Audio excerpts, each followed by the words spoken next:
কাকা আমরা কোনে গেতেছি?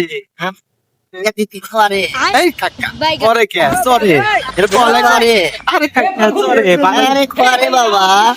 তোর তো বুঝা ব্যক্তি আমরা যেতেছি সরে খরে না ভাই বুঝছেন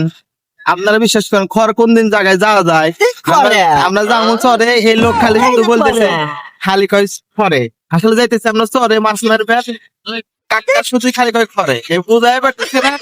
এই কাকা বলে, আপনারা কোন যে আমরা চরে যাইতেছি না খরে যাইতেছি মেন কথা হলো আমরা চরে যাইতেছি এই যে খালি শুধু খরে। কি বলবো ভাই এও পাগল লাগেছে আমাকেও পাগল লাগাছে আরে বাবা। আপনারাই বলেন কমেন্টে খরে লাগবো দেখছেন খালি কয় খরে আপনারাই বলেন চরে উনি বলি নোটির আছে ওই পারলে চর তাহলে আমরা চরে যাইতেছি উনি খালি খরে তো দেখছেন খালি কয় খরে আচ্ছা তাহলে ভাই সবাই কমেন্টে জানাবেন আমরা কোথায় যাইতেছি